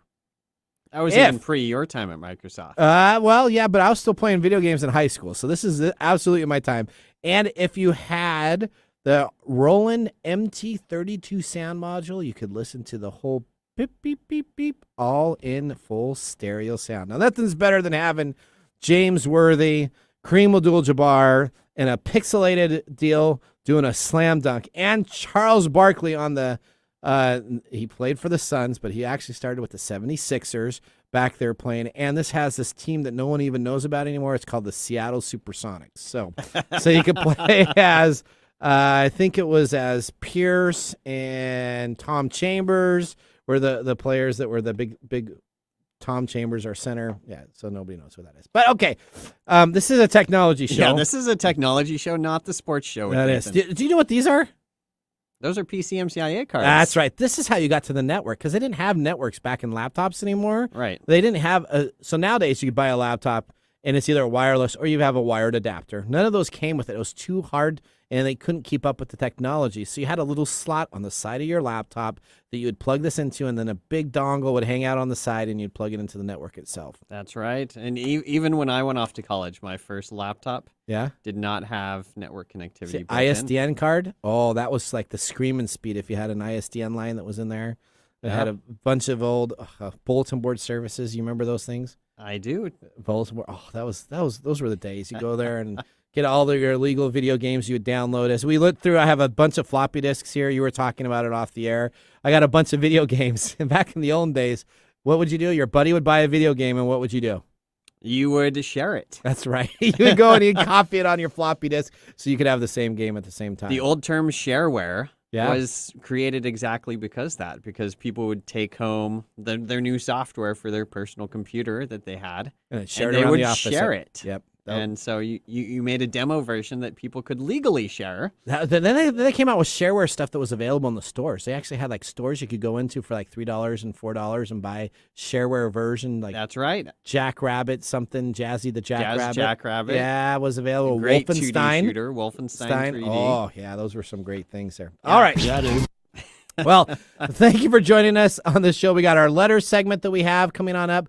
We got a great story that we're going to be talking about on dev kits. We're going to be talking specifically about gaming devices. And then we have a great segment in our Protect Yourself Today on some security measures that are going on. But the most important part that we start our second hour with is, of course, from the Love Shack, our connection cards. Love Shack is available on what times, David? You can tune in to Love Shack Live right here on AM 1150 KKNW Thursday afternoon from 1 p.m. to 2 p.m. Pacific time. Well, there's a studio guy right there, right? I mean, he's a company guy all a the way. Professional. That's right. David is all the way there. Okay, here's our question. Jonathan, you get it first, then David gets it, and then I get it. What kinds of food do you usually eat on your favorite holiday? You gotta essentially pick your favorite holiday. And then what is the food that you usually eat on your favorite holiday? On holidays, I actually will not eat any normal foods intentionally. Okay. Because I'm somewhere new. I want to try something new. Okay. So instead, you're doing like holiday, like a vacation, not like a specific holiday. Is that what you're kind of like holidays as a vacation? Right, like the British interpretation. Okay. Of the word holiday. Yeah. I'll use the American version, but you do that one. Okay, I got you. So if I return from a holiday, I have, instead of during the holiday, I have a post vacation meal, which is in the Pacific Northwest. We have this great Pacific Northwest cuisine called chicken teriyaki. Okay. So after any vacation, my transition back to my vacation has ended, and now I'm back home, is to get chicken teriyaki every time. Takeout? You got to go takeout that you Yep, go and take pick out. from the same place? It's varied over the years Okay. because I've lived in different places, but no matter where, it's that local chicken teriyaki place, wherever that happens to be. Pacific Northwest has a lot of great food. So We do. we're really lucky, right? We got a lot of Asian food, Orient-based food. We have some African-based food. I mean, there's some really good cooks that have moved to the Pacific Northwest. Chinese food, phenomenal, especially in the International District. You go down to the International District in Seattle, and you have food there. It's going to be better than you can get at San Francisco, and in my opinion, than any of these high-end areas where they're known for food. We have some of the best food here. So, all right, David, I'm going to you next. What kind of food do you eat on your favorite holiday? Well, part 2 of that is the favorite holiday is Christmas. Okay. And the food is turkey ravioli. Bottom line is, for Thanksgiving, my wife's side of the family is pretty big. Okay. So my in-laws take the leftover turkey and then basically prep it and put it in ravioli, and we have it at Christmas. Wow. It's really good. You said the turkey from Thanksgiving? Yeah. So you keep it around until That's Christmas. how my in-laws do it. Yeah, they've Okay. been doing it for years. So. And it tastes really well, though. Yeah, it tastes great. My family never has enough turkey left over to make it to Christmas. That's right. So my favorite holiday, I'm going to go, my favorite holiday is 4th of July. It's always been one of my favorite holidays. I like Thanksgiving. Thanksgiving's good. Sometimes my brother comes over. Sometimes he doesn't. Depends on which year it is. Every other year he goes down to Bend, Oregon. What about this year? What was? Are you Was at our he house? there? Are you at our house this year, or are you at Bend, Oregon? Were you there or not? Well, COVID messed it all up last year. So Oh, it did, didn't it? Yeah. So No, this is with the other family. It's with the other one. Okay. So all that right. was your 2021 4th of July? So any 4th of July is great because 4th of July is the best holiday ever. Because during the holidays like Thanksgiving and Christmas, you have to invite your relatives. Normally for 4th of July, you can invite the people you like. So my take on that is I don't have to invite relatives over. I can invite anybody I like. I get to go on out. It's in the middle of summer. I get to blow crap up at the end of the night, which is phenomenal because you get to go when we go to always 4th of July. It's a big deal. We go out to Boom City and the Pacific Northwest area and buy our fireworks. And then I get to cook some greasy hamburgers, some greasy hot dogs, some greasy food. This year I tried a fried chicken. You did? And so that is the 4th of July is my holiday. And my favorite food for the holiday would probably be like that greasy burger or that greasy type of deal that I'm cooking on the deal. And then the wife makes all the sides and then I get the credit for the little food that I cook and she gets no credit for all the sides that are there. Sounds like a bang. That's right. All right. Well, that gets us through our question. If you want to learn more about personal relationships and stuff, you can talk out to the Love Shack on Thursdays from 1 to 2 p.m. Don't ask us because we're not going to have anything good to tell you there. We'll talk about technology, though. And with that, we're going to move into what has become Tech Time's most favorite segment, letters. Letters, we get letters.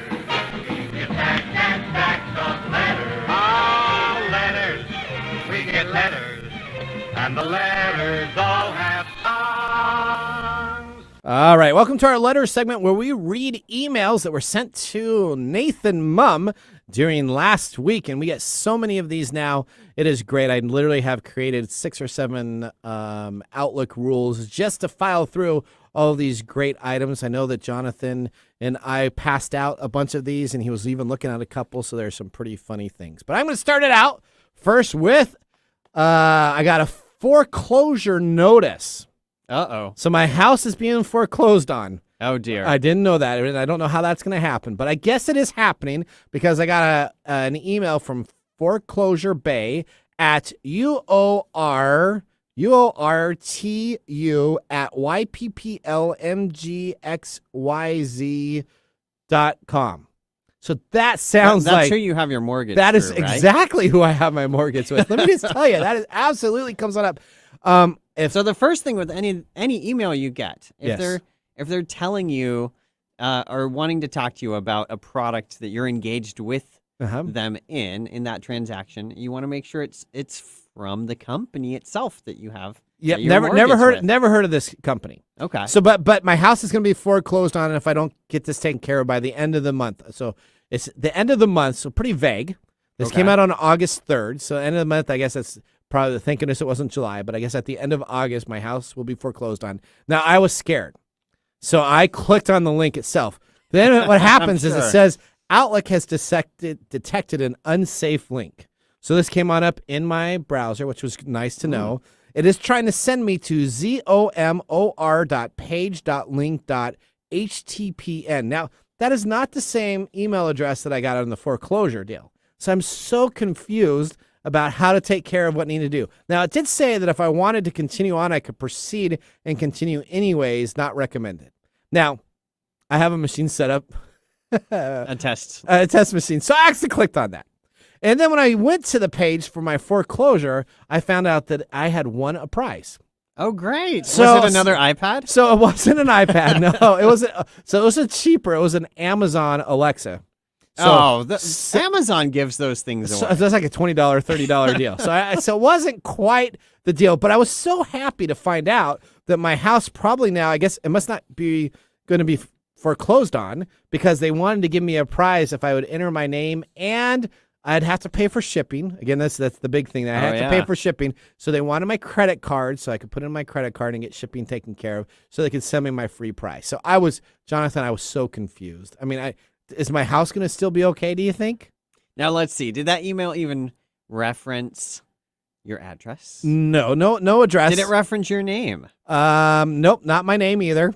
Did it reference any personal information that your mortgage company might know about you? None at all. None. But it says, though, I'm going to be foreclosed on at the end of the month. Yeah. Whenever you get those emails, you got to look and see, like, is this actually addressed to me? Does it have that information that I already have to validate that relationship with? Like, if I'm getting an email from my bank, I want to make sure that bank's name is on the email at least. So if I'm getting the wrong bank. Yeah, sometimes I get that. I mean, I get Wells Fargo stuff all the time. I've never had a Wells Fargo account. So listen, if you're spamming me with Wells Fargo stuff, I look at it and say, oh, wow, okay, I'm withdrawn. Oh, that makes sense because I don't have an account. All right. So you know what? I guess my house will be okay is what I already know. As long as you keep paying your payments. Yes, I will be fine. That's correct. All right. So you got one of these letters now. Which one are you going to go to next? I have chosen one that looks fairly legitimate here. Okay. And we were talking about it because you actually thought it was legitimate a little bit. And then we started doing some research on your phone and you're like, That's right. So this email here, now soliciting via email, just like soliciting through the mail, legitimate businesses will do that. Yep. You're trying to reach a new customer. If you've got somebody's email address or you paid for one on some list so you can try to cold call them. Right. And sometimes, like yourself, you have a website. I do. And I'm sure your email is listed on the website so that people can contact you. They can, absolutely. Yes. So here we have an email here. I was doing some browsing online and realized there are some complications affecting your online rankings. Mine. And I would like to discuss some potential design changes to increase traffic to your Envision Executive Services LLC website and help boost sales. Envision. So if you so my website's Elite Executive Services. Yes. So that's the first flag here. Okay. If you reply with a yes, I will send you all the needed details to you. Okay. They're not asking for your credit card. So I don't have to put my credit card in. They just want a yes. Yes. They're looking to communicate over email, not send you to a specific click here. Okay. So this looks a bit more legitimate, and this is from Nora David at webdesignquotestoday.com. And what's the email address at the top? Nora David at webdesignquotestoday.com. Oh, so they're really close. I mean, so that means that it's exactly matching. Okay. So I went to webdesignquotestoday.com, and there's a forum. Tell us your details, and our tech-savvy staff will contact you. Okay. Or regarding your website redesign. The website kind of comes up. It looks pretty legit. Yeah, it's a mobile-friendly website. Okay. And it's got a contact form. But something that I always do with any website that I'm not sure about is I try to look and see who owns this website. Okay. Who are the people associated with it? Try to find a contact me or an about us page. Okay. Is this a business registered somewhere? Yep. Is this just Joe Nathan Mum's website, like somebody doing a side hustle? And I try to see. So at the bottom, instead of an About Us page, they have links to social media. Okay. Like most sites do. Facebook, Twitter, YouTube, Instagram, and LinkedIn here. Okay. Maybe I'm going to click this LinkedIn profile and see What this they've done. company's profile. And Yeah, so you can see look at some of their LinkedIn work and that see how they've they're done. doing. Okay. None of those links were. What? I've clicked each of them. So None of them will open up their social media profile. Oh, that's probably because they don't have a social media profile for I each of those items. don't think they do. Which means it's probably not a legit website. Probably not. Well, even though this website is miles above any of your free iPad contests that you get, it's a legitimately designed website, but there's no information about who's behind it. Wow. So the takeaway here, if you get an email like this, Yeah. an easy way to do that is to go and look for your contact page, go and look at the social well, first, media. don't click Okay. the links that are in the email. That's right.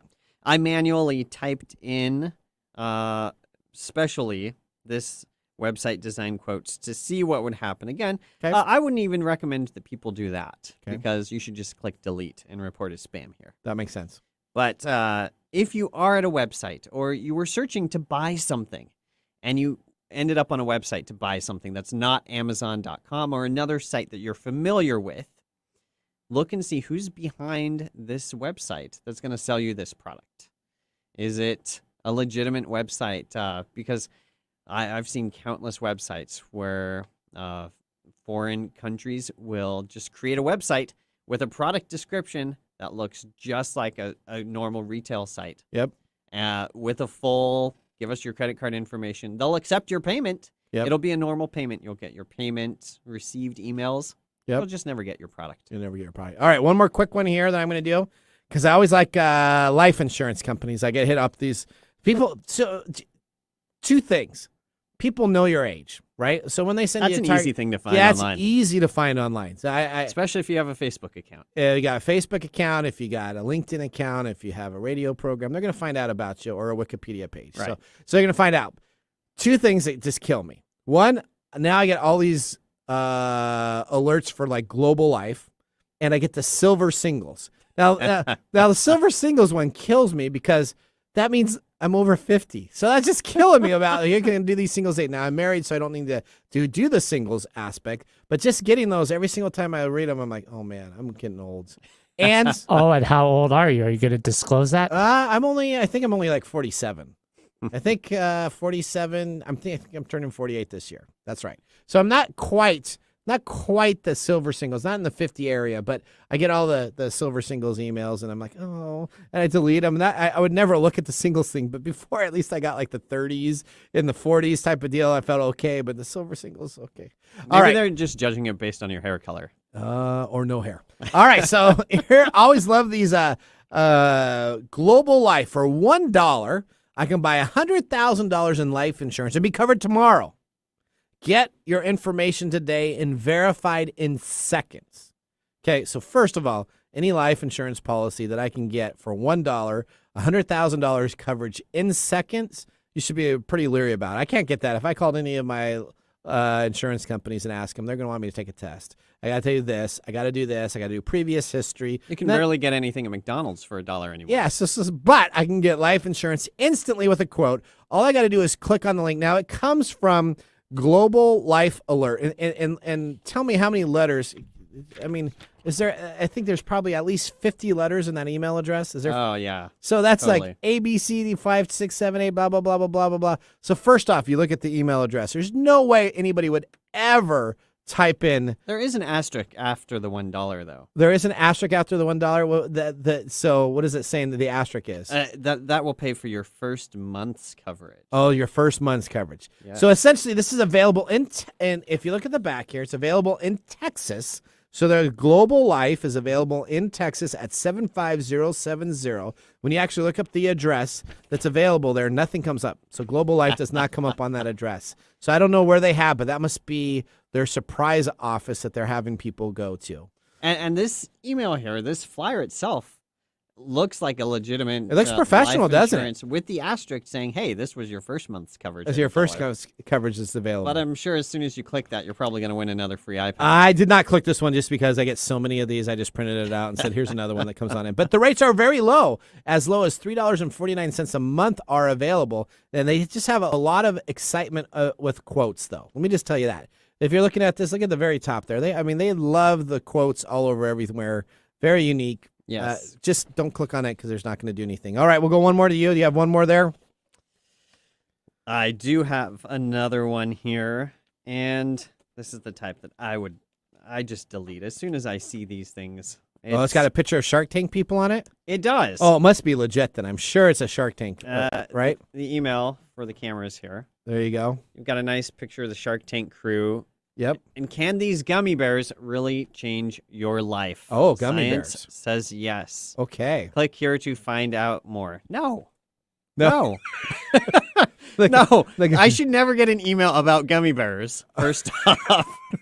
I have not bought in gummy bear, so I'm not a big gummy bear person. So there would be at the grocery store recently, Yeah? I almost bought some gummy bears. I have not. Because they were this like completely 100% organic fruit juice gummy bear rather than whatever plastic that they make the normal gummy bears out of. Yeah. So I almost tried some. You did? But no, I did not sign up for an email list to tell me about gummy bears. Okay. I didn't either. No. So and just because it shows Fox News, so look at that. It's got a picture It of does Fox have News. The Fox News logo. So let me just tell you, Fox News has nothing to do with Shark Tank. They're on ABC.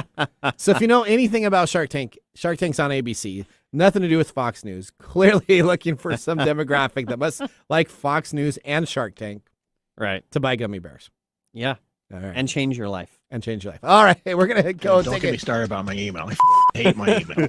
There you go. Mr. Gourdet will be joining us next week. Can't wait to hear him talk about this because he just rolls his eyes when he reads these things saying, oh, my word, what type of people do we have reading these items? We're going to come on back. We got a great segment on Protect Yourself today, and we have a gamer time segment that you don't want to miss. It's going to be talking about dev kits, PS5 dev kits, hit eBay, and what happens when dev kits get into the wrong hands. We'll see you right after this break. I'm Nathan Mumm.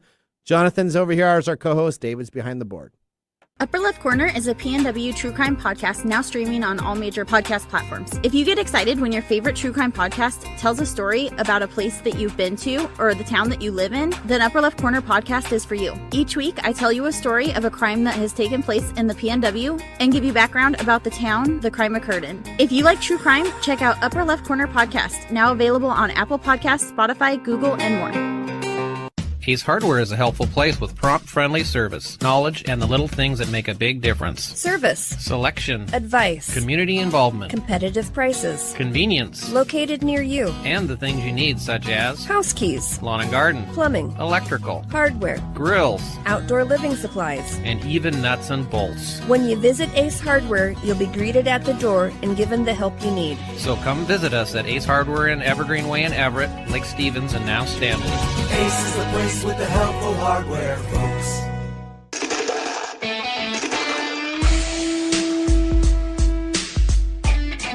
Welcome back to TechTime Radio. I'm your host, Nathan Mumm. Now, I got a question for everybody that's watching. I have this beautiful thing here, and this is what happens to white as it ages over years. Yeah, that's not its original color. No. It's actually been a very much used mouse. So this was one of Microsoft's mouse. This is the version 2.0, and this is called a serial. This was a combo unit this would come with another dongle that you could plug into a serial port, which a serial port would be comms 3 or 4.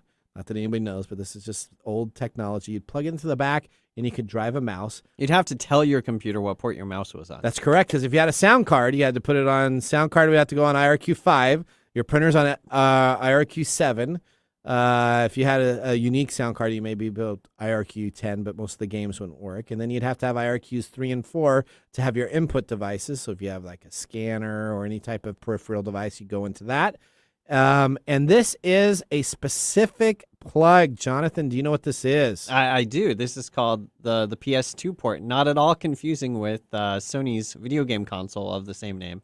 Oh, I didn't even think of that. Yeah. It is a PS2 plug. Yeah. Just like a PlayStation 2. That's right. So you'd plug that in, and that would control your mouse, and that would help you navigate. And do you know the ball trick on the bottom of that, right? You'd take the ball out. This is kind of like the Nintendo trick that you would do for the cartridges. Anytime your mouse got dirty, you would take it out, and then what would you do?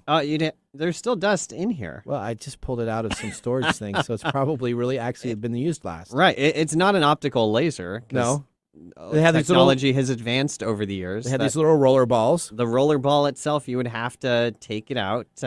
Clean it. I saw people that would lick these things. Yep, they put them in their mouth. They put them in their mouth, clean it up. Yep. And then you would blow in there. You'd blow in there. Blow the dust off, scrape it off. Because they didn't have canned air back then either. So it was just like, it was a huff and puff and blow the house over. But I'm so glad that technology has advanced from the era of having to tell your computer what it's supposed to do with something that it comes with. Look at this. Now my mouse, right? It's all wireless, right? I just turn on a little button. You do have to charge them now, though. Yeah, you do have to charge them. Yeah. You didn't have to charge your serial port. Most of my desktop computers, I still have a plug-in. It's normally a USB mouse, but I still have an old-fashioned mouse. I like the feel of it. I like the cord at the top of it. It helps me know where I'm doing stuff, but you can't find them very much anymore. I feel like Bluetooth is the closest thing that we still have to configuring an IRQ port on an old computer. You have to manually pair it.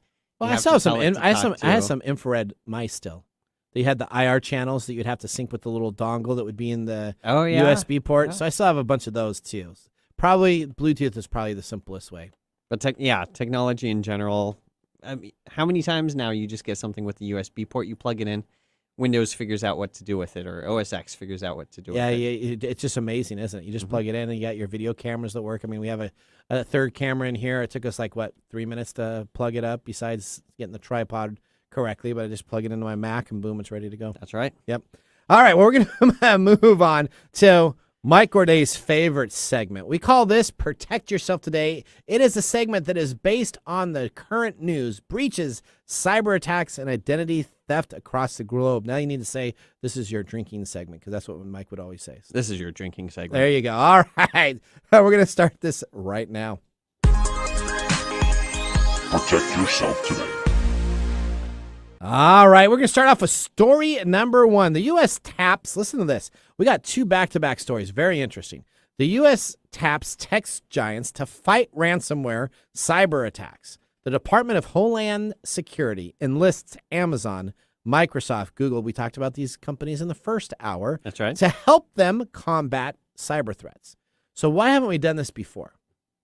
Why hasn't the government worked with these the private companies, corporations? Yeah, these companies are way ahead of our government in protection. Most of the time, these companies are the ones that find out the breaches that are available. It's about time that the government went to some private equity companies and said, hey, how can I work with them to take care of our needs to be more efficient? Well, I'm sure that they have in the past. I mean, plenty of consulting companies exist exactly for this purpose. Well, there's a new initiative, though. It's called the Joint Cyber Defense Collaborative, and it was unveiled on Thursday. Okay. So this agency considers to have the best of the best that provide cloud services and technologies to fight off cyber attack and ransomware gangs on the internet. We talked about some gang recruitment. Online cyber gangs. Yeah, cyber gangs last week with Nick. And so the JDC presented an exciting opportunity to have services available by many companies, including the ones that I listed, to be a part of a joint group that will be an agency to work with the United States government. Now, here's the other individuals. One of these people I just cannot stand. One of these people, I just wanted to cross him out, but I didn't. So we have AT&T as a part of this also. Okay. We have CrowdStrike. We have Palo Alto Networks. They're pretty good. They're a good company. I like their solutions. We have Lumen. We have Verizon. And then, of course, we have the worst company in the world, FireEye. FireEye. The security. How does FireEye as a security company? They miss every single major breach. They screw up all the time, and yet they keep on being offered a seat at the table. How does that happen? Somebody has a good marketing department. Oh, man, those people. Okay, so in order to bolster the nation's cyber defense, is essentially that the public and private sectors now work together to defend against evolving attacks and to shore up their IT capabilities. They look forward to working with this joint cyber defense collaborative to come on out and create a resilient cyber defense posture for the United States government, companies, and everybody a part of the federal, state, and local government. Well, let's just be honest here. All of these tech companies have a larger technology footprint than the government probably does. with the scope. Yeah, probably. Think about Amazon and AWS. Yeah, absolutely. These cloud hosting companies are providing the services that everybody else relies on. Yep. Including the government. Yep. Now, the government might have their own private cloud. I'm sure they do.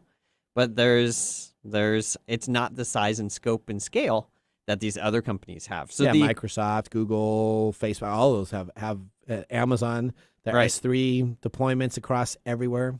Worldwide. Yep. So the exposure vector that these companies have are so much greater because they're servicing so many more companies. So in order to be a company that's providing services at that scale, you've got to have security experts working for you to keep all of that and your customer and your revenue flow coming in. So let me ask you this. The industry says that these will all partner together to work as a part of this group. Oh, I'm sure to protect the U.S. Yeah, Sure. really? So you think AT&T and all these companies are also going to be, I think they're going to be a little tight-lipped. I think they'll all have a little bit of information here and there. I don't know how much around that round table of Google and Microsoft and Facebook you're going to necessarily open up your knowledge and share it with everybody. What do you think? Do you think they're really going to open it up, or do you think it'll be kind of segmented? Well, a lot of information security comes from detecting and preventing an attack from happening. Yep. So when you don't get attacked, if you're not breached yourself, sharing the information about what is happening is easy to do. It's Correct. no harm for you. So if you see, hey, we've got this group of bad actors that are trying to attack via this vector, sharing that information with another company. Yeah, I guess that's probably pretty does simple. you no harm. Yeah, that's probably pretty simple. You're right. Yeah. It's if they get breached, then all of a sudden they're going to go really mums the word on that and not say anything. That's right. That's so yeah, to help protect the government, if Amazon is seeing a new type of attack, or when Microsoft sees these attacks, because oftentimes Microsoft's OS will detect these with the security that Microsoft has built in. Correct. And share it with the companies. Microsoft's really good at this. The other I'll companies just tell you, can I fix mean, it. Yeah. I worked on Microsoft and I haven't for a long time, but let me just tell you, they're Microsoft's knowledge on how these things happen. They're the ones that normally alert everybody that something's going on. Yeah. And they don't get any of the credit for that because they kind of just do it behind the scenes type of deal. They really have their act together of knowing what's going on. They watch pretty diligently. What way to better prove that you are the top dog by being the one that's catching all this? That's correct. That is correct. All right. So story number 2. This is interesting too. I use PayPal. Do you use PayPal? People, it seems to be now a lot of people are going to Venmo, right? Venmo seems the personal payment, but if you've been an eBay person for any length of time, that was 2000 the de facto default payment method. 2000. So my eBay account with my wife is 2000 is when it was created. Yeah. So we've been around. You had to use PayPal for the longest time. That's right. So PayPal now has moved into the opportunities of having cryptocurrency being traded on its platform. Did you know that? I haven't yet. So could I get Bitcoin? Yes, you can buy Bitcoin from it. So PayPal has hired a dozen of cryptocurrency security experts, with more to come as the online payment company expands digital currency services. PayPal will hire in the next 6 months more than 100 cryptocurrency experts, including those with expertise in compliance and anti-money laundering, as the online payment services expands its digital money transfer service and adds a super app wallet. So the ability for you to have cryptocurrency, be able to spend cryptocurrency, be able to buy cryptocurrency and transfer it back and forth is available now on PayPal's website. I mean, thinking of PayPal in general, it's been digital currency for the longest time. When I'm using PayPal to you buy never see something that off money. eBay, You're not putting a dollar into a PayPal bank and it's going into something. There's no physical transfer. It's been digital currency forever. So to make it a digital cryptocurrency,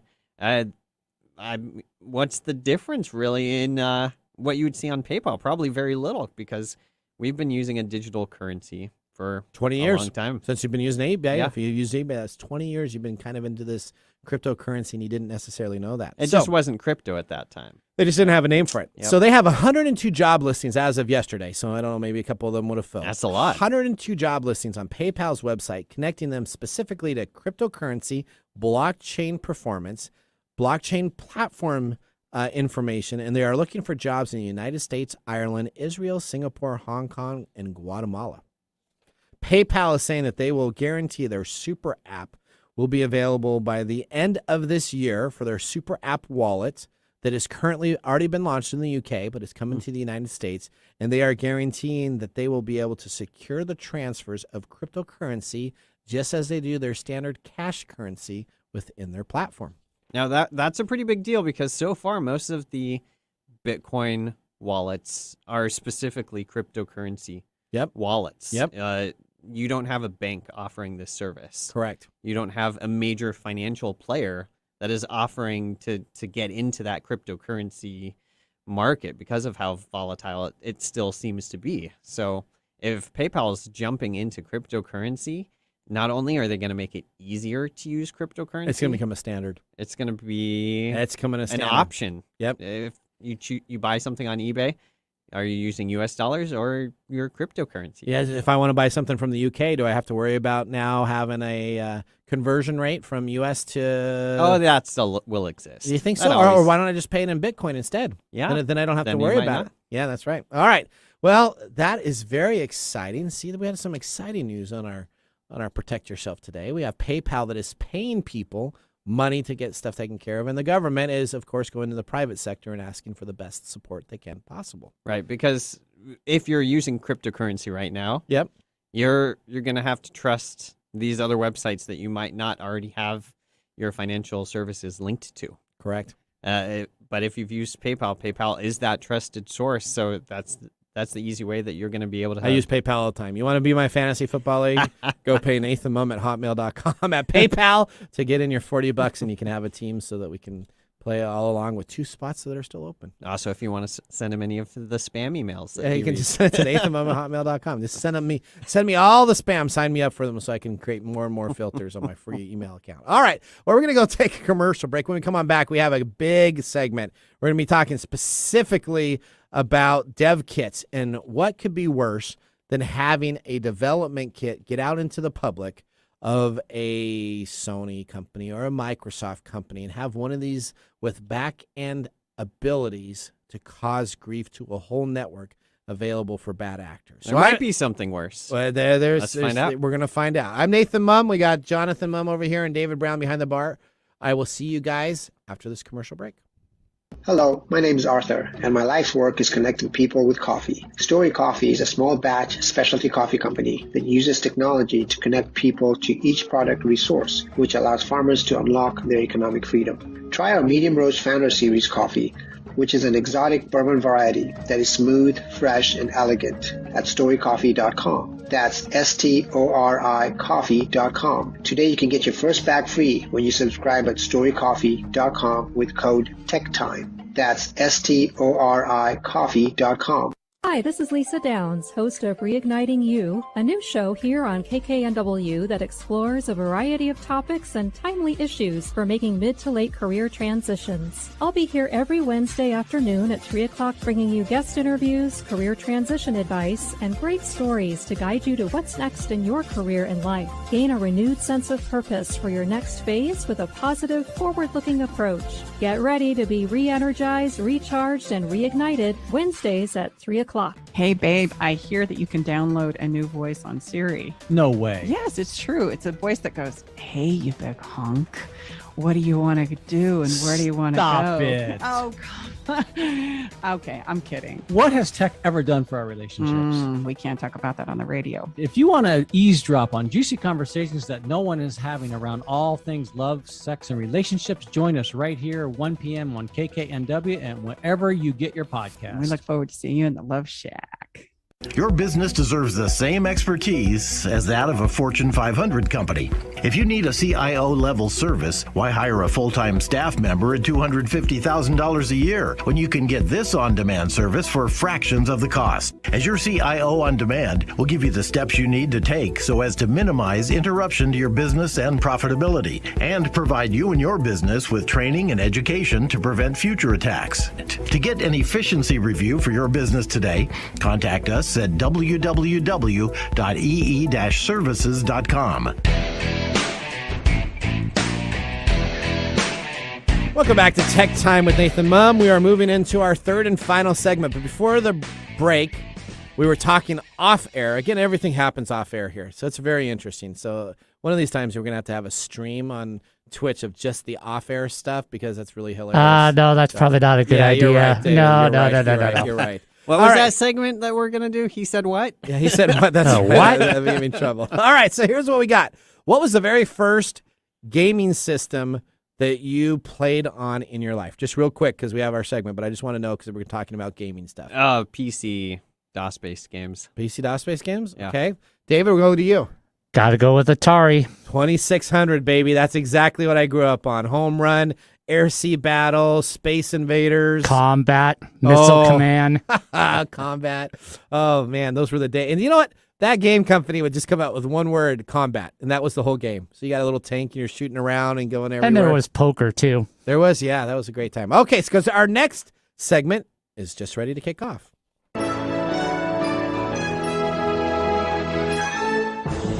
Welcome to Gamer Time. All right, we're going to be talking about console game development kits.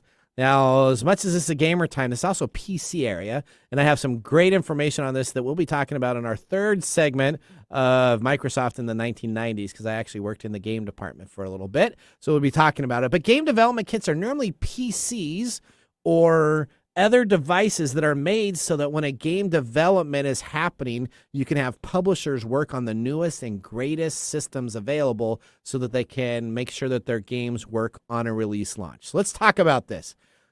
This week, we had a pair of PlayStation 5 development kits pop up on eBay before being taken off the auction site within a few hours. The items were DFI, blah, blah, blah, blah, blah, dev kit, and the DFI A-test kit were originally spotted by a Twitter user saying that it looks like these items are the PlayStation 5 development kits. And when you get a development kit, as a developer, you're supposed to return it to the company once the release happens. So you get a development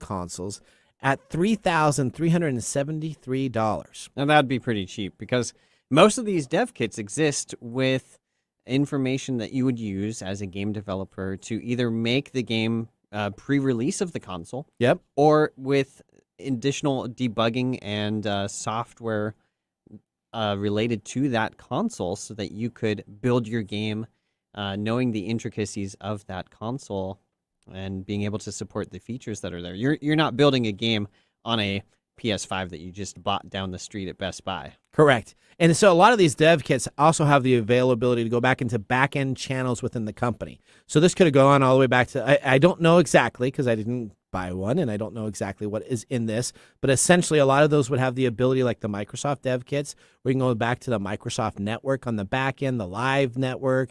You don't have to use a username or anything like that. You just get access so you can see what it's like to stream on the internet.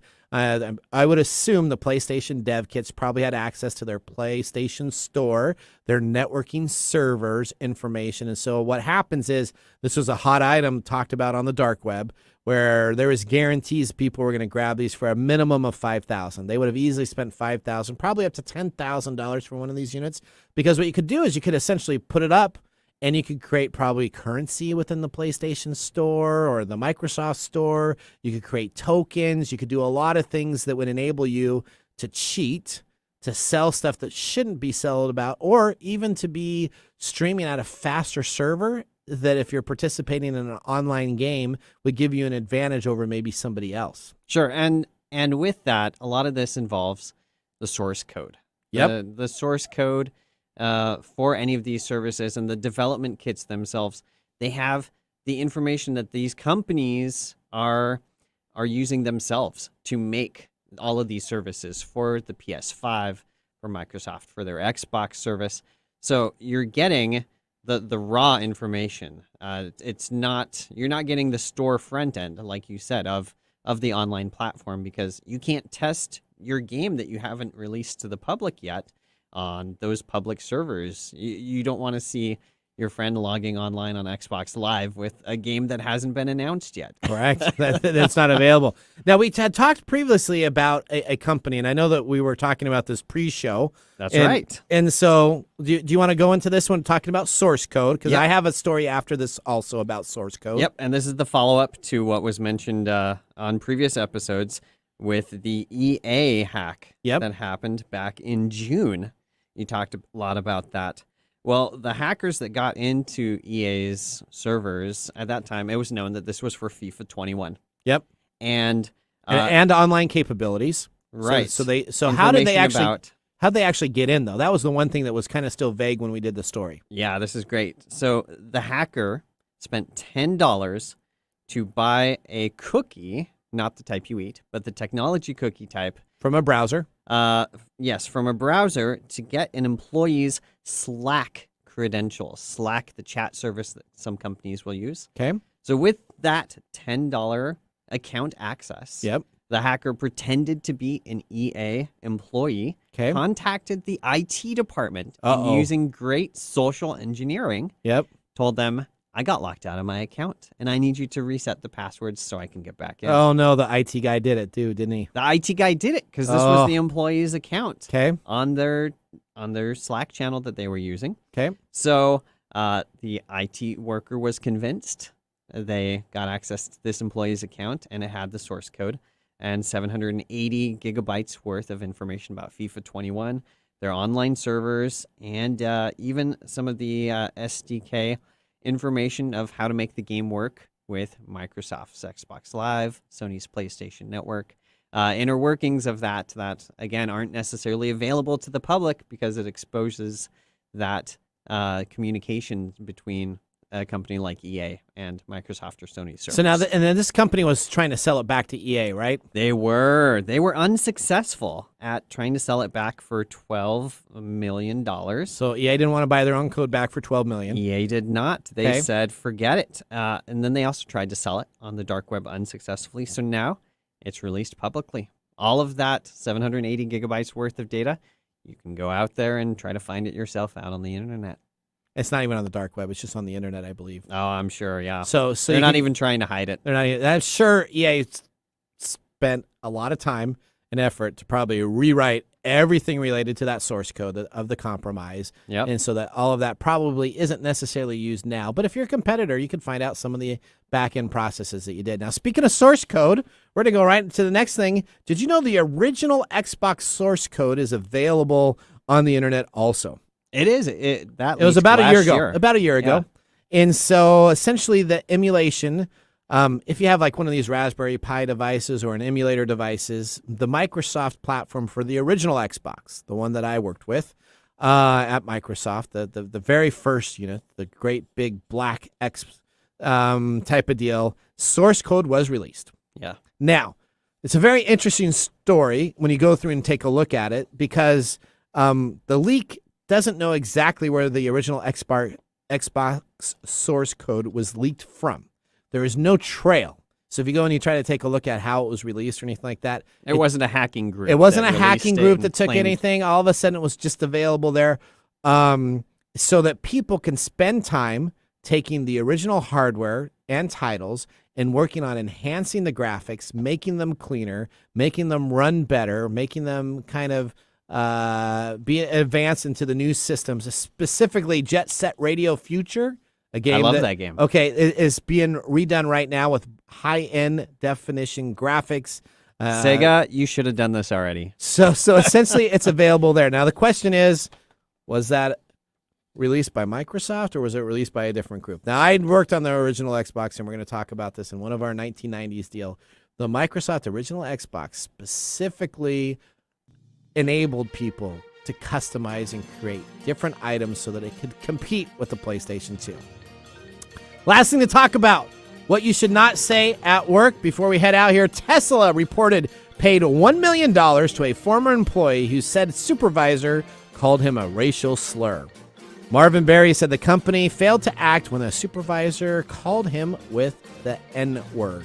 Uh-oh. Tesla employee won $1 million awarded to the automaker after arbitration found that the company failed to prevent information going on. Tesla said that they will not contend anything other and will take corrective measures to make sure that their senior management learns what needs to be done and not have hurtful words. Cue another employee training. That's right. So let me tell you, words can hurt people. Please watch what you say. Remember to be kind to everybody. And as what I learned from my buddy Red Green and the Red Green Show, we're all in this together. That's right. So I'm Nathan Mumm. We have David Brown behind the board, Jonathan over here. We appreciate you joining us, and we'll see you next week on Tech Time with Nathan Mumm.